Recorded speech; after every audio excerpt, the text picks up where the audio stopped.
Welcome to our channel. Today we how to disable Dropbox triggers in Zapier workflows, beginner guide step by step clearly. To disable Dropbox triggers in Zapier workflows, start by logging into your Zapier account.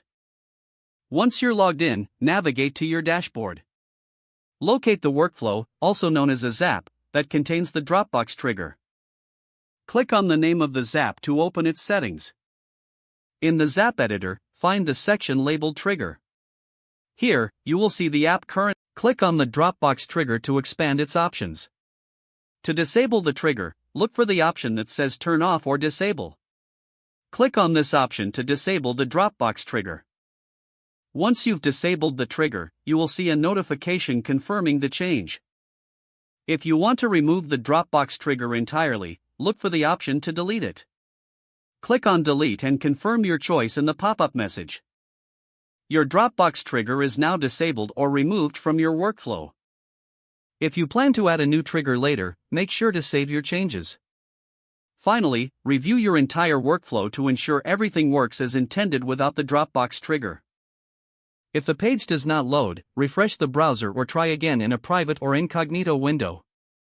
Make sure you are using the correct email address, then retype it carefully to avoid small typos. If your password is not accepted, use the reset option and create a new strong password you can remember. Check your spam folder for verification or security emails, then complete any requested confirmation steps. Enable two-factor authentication if available to improve account security and reduce unauthorized access risk.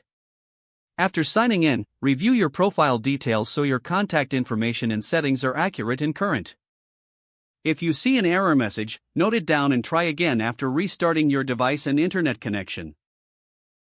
Log out when you finish, especially on shared devices, to keep your account and payment information secure. If the page does not load, refresh the browser or try again in a private or incognito window. Make sure you are using the correct email address, then retype it carefully to avoid small typos. If your password is not accepted, use the reset option and create a new strong password you can remember. Check your spam folder for verification or security emails, then complete any requested confirmation steps. Enable two-factor authentication if available to improve account security and reduce unauthorized access risk. After signing in, review your profile details so your contact information and settings are accurate and current. If you see an error message, note it down and try again after restarting your device and internet connection. Don't forget to like this video and subscribe to our channel for more step-by-step tech guides.